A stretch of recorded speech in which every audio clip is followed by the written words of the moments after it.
He used to tell us the importance of the retreats. Father Veneta was a Spanish priest who condensed the 30-day retreats into 5 days. And Father Burial handed that over to the Society of St. Pius X. And Father Veneta, who had preached these, they had actually prepared many of the men and the ladies, but especially the men who would become martyrs for the faith. When the communists in 1936 to 39 were trying to take over in Spain, they killed as many priests and many of the faithful. And a lot of the soldiers who fought to defend Catholic Spain under Franco had made the retreats with Father Veneta, Père Veneta, V-A-L-L-E-T. And so they are powerful, and as you know, the United States got a kickstart with these retreats with Father Lafitte in Ridgefield for many years, and then in Phoenix, Father Leo Boyle continued down there, and Father Pfeiffer, of course, preached the retreats down there, Father Joe Pfeiffer. And Los Gatos was bought in the 90s to preach these retreats. They are very good and very powerful and fruitful for souls. So, however, I'm just repeating what I hear from many people from all over the country. And whether you think it's true or not, maybe the priests prove me wrong, but we hear everywhere that the retreats have become watered down, and the sermons are being watered down, and I don't hear these sermons and I don't hear these retreats, but we hear it from the faithful, and that used to never be a complaint for the society, but I can believe it's true. Why? Because once you accept that you got to be silent on the matter of the agreement with Rome, which is the orders from the top. Bishop Fillet ordered this to the priests, and myself specifically, I was ordered, you must be silent on the matters of the agreement with Rome. And yet, every sermon, every conference, the whole reason for the tradition was the question of this agreement with Rome. If we make the agreement with Rome, we're finished. We're done. That's the compromise of the faith. And it's not just practical. And this is where they're dangerously over-exaggerating this question of prudence. That it's just a question of prudence. It's not a matter of the faith. It's just a matter of negotiations. But who are we dealing with? The Pope and Rome. And what is the state of the Pope in Rome? In an emergency, flashing red light, emergency state of having lost the faith. So how can you possibly discuss canonical normalization or an agreement or unilateral recognition of tolerance with the church, men, over unity, when the whole reason for unity is what? Anybody? The first reason for the unity of the church is what? The faith, exactly, which is the doctrines we believe, we profess. It's not firstly being in communion with the Pope, because if the Pope is not in communion with all his predecessors, then we can't be in communion with his errors. We acknowledge his papacy, we pray for him, but we cannot be in union with his errors and obey him when he demands the new Mass in Vatican II. So Archbishop Lefebvre, he always understood this, because the question of prudence in this dealing with Rome has directly to do with the questions of the faith. That's why it's a false distinction, and I invite all of you to read it again if you've read it, the study by a very good American lawyer who refuted Father Dan Thieman's talk. This talk is promoted, as you know, by the society throughout the world, and it glorifies the doctrinal declaration. It glorifies the new direction. And this talk is full of errors. And Father Dan Thiemann, he's young, if he made errors, he should publicly retract it and correct it, if he's honest. But it's well refuted by this lawyer, And you can look it up. It's called Refutation to Father Dan Thieman's Conference, something along those lines.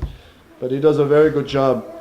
So the question is firstly the faith. And you cannot artificially say, oh, it's just prudence. It's just a matter of a practical, political negotiation. And that's what woke the Archbishop up in 1988 when he signed the May 5th protocol. He said, this is a trap. This is a trap to enter into the conciliar church. He saw it for what it was. And that's why he rejected his name off of it, which numerous priests have tried to convince me, no, he didn't take his name off. He didn't take his name off, but he did. And it's even in the documentary film, Father, one of the French priests who was there, he expresses that reality. All right, I wanted to read to you this most recent letter, June 2014, here in Veneta, Oregon. It's a beautiful day out, and I won't be long. I have to catch a plane. But here is his letter, and I'd like to just read it to you and comment a little bit on it. From Holy Cross Monastery in Brazil, Dom Thomas Aquinas. In this dramatic life of the Church, where this time of the crisis is extending, it's carrying on, taking on aspects completely unexpected, we must more than ever continue the good fight of the Catholic faith with courage and valor.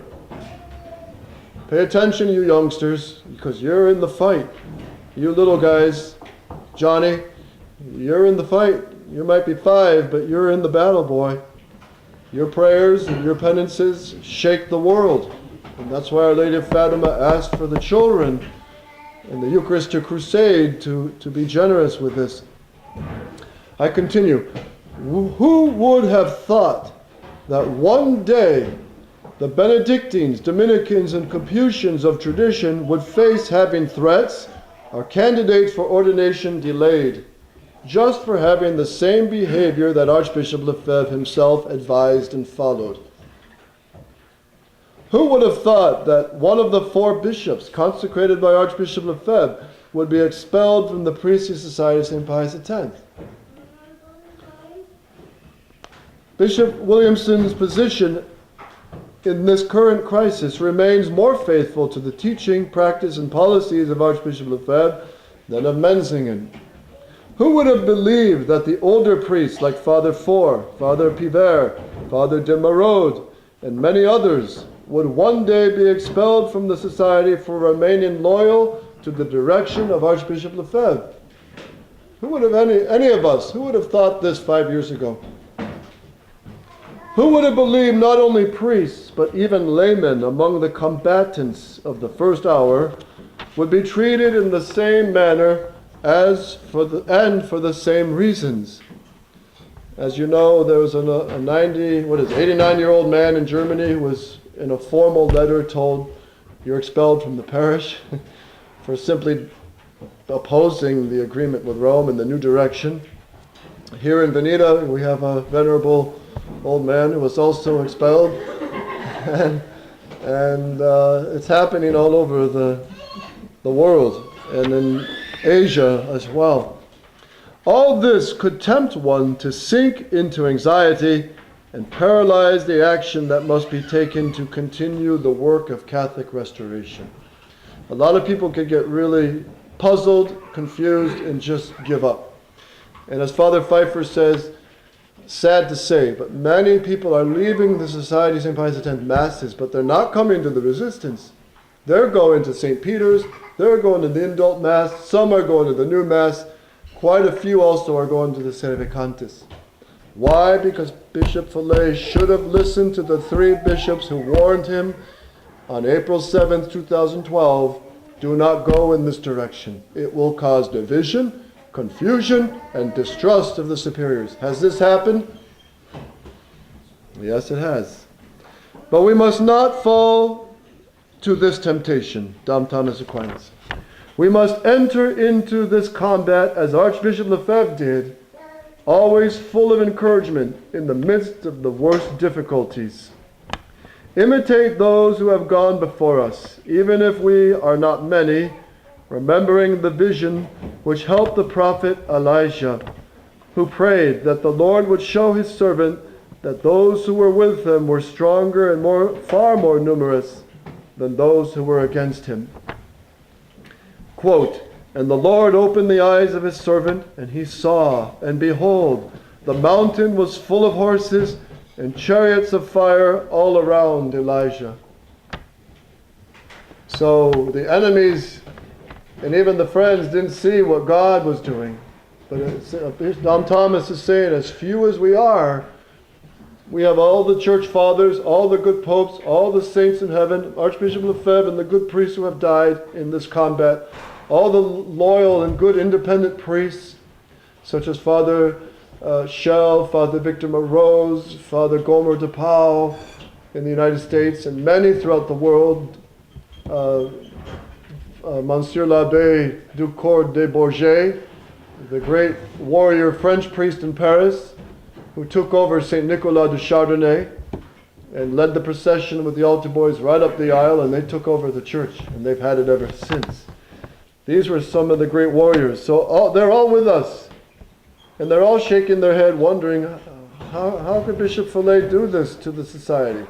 Do this to the Archbishop? Do this to what he was supposed to be consecrated to do, which was to keep the faith first. "Fear not," said the prophet Elijah, "there are more with us than with them." Dom Thomas continues, "It will be the same for us if we remain faithful to the teaching and directives over which the gates of hell will not prevail." Dom Thomas Aquinas. And I read to you in the sermon the second part, which is very, very powerful. So yes, we are in extraordinary times, and God will give extraordinary grace for those who will be faithful to Him. And so I encourage you to don't get sleepy, don't get lazy. You got to read, you got to study. And again, I repeat, the Dominicans released a study on sedevacantism. It's very good. You should read that. And then I know Dom Thomas Aquinas put out numerous letters in 2012 under the synonym, the pseudonym. His name was Arsenius. And the Google translations are a little spotty. So I'm going to try to get them in better English and put them out and make them available as well, because he saw this coming a long time ago. And I asked Dom Thomas Aquinas once, "Father, you lived through Labaroux's betrayal. You lived through Bishop Rifan in Campos, who made the agreement with Rome. What similarities do you see between what happened, what you lived through, these major battles, and what Bishop Follet is doing now?" And he honestly answered and said, well, it first starts with dialogue. Doesn't most trouble start with dialogue? Anybody remember Eve and the serpent? Well, dialogue leads often to death. If you know they're an enemy of God and they don't have the truth and they don't want the truth, there's no discussion. So, firstly, it starts with dialogue. Then they become friendly. And Bishop Follet expressed this in the March Cor Unum 2012, that we have new friends in Rome, he said. That's a direct quote. New friends in Rome. And he was just there dining with Cardinal de Noia last December 13th. That's not too long ago. And nobody knew about this. And, well, there it is. Regina Caeli blog spilled the beans. And this kind of dialogue is not good, because the faith, you either have it or you don't. And if Rome right now doesn't have the faith, then he has to deal the way Archbishop Lefebvre dealt, which is you have a duty to be Catholic and profess the faith, especially the Pope in Rome. But if you don't, then we oppose you publicly, pray for you publicly until you come back to tradition. Period. So Dom Thomas Aquinas said after dialogue and after friendliness, then they start entering into agreements. But the agreements are not many strings attached, because both Dom Gerard and Bishop Rafan were told, you can still preach against modernism, you can still preach against Vatican II. And they went back and told their flock that, see, nothing has changed. Everything's the same. And that's exactly what's happening now. You're hearing that all the time. And but huge things have changed, such as the doctrine of the faith. If you accept religious liberty is reconcilable with the Church's magisterium, you've just betrayed Christ. You have just sledgehammered him to the cross again. And we can't do that as Catholics. And Bishop Follet, pray for him, for the sake of his salvation and his soul. He really has a duty to reject that, because he has publicly rejected Christ by signing this doctrinal declaration. It's not just betraying the popes and Archbishop Lefebvre and tradition. He has betrayed his own loyalty to our Lord Jesus Christ. So pray for Bishop Follet that he does this, which he has a duty to do as a matter of justice. And so Don Thomas Aquinas said, after they made their agreement, there was a year or two when everything was all flowers and roses, and then Rome steps in. Because Rome is not messing around. The enemies of Christ in Rome, they want Christ buried and gone. They want him uncrowned. The enemies of Christ, who are bishops that are Freemasons and so forth. So once they made the agreement, and after the honeymoon, then they had to be more quiet against the new Mass, more quiet preaching against Vatican II, and then slowly they just boil into non-Catholic, floating, lifeless jelly. And that's what's going to happen. So anyway, I must catch a flight, but all of you here in Veneta, Oregon, you persevere in the faith. And this is what it means to be Catholic, that we stay faithful to Christ crucified through thick and thin. And it's a special grace. We must pray to the Mother of God to be always faithful, even in the face of what is very possible, persecution and death. So we'll say a little prayer and I'll give you a blessing. Father, Son, Holy Ghost, Amen. Hail Mary, full of grace, the Lord is with thee. Blessed art thou among women, and blessed is the fruit of thy womb, Jesus. Mary, Mother of God, pray for us sinners now and the hour of our death. Saint Joseph, Saint Peter and Paul, all ye holy angels and archangels, in the name of the Father, Son, and Holy Ghost. Benedicto Deo omnipotentis, Patris et Filii et Spiritus Sancti, et vos semper. Amen.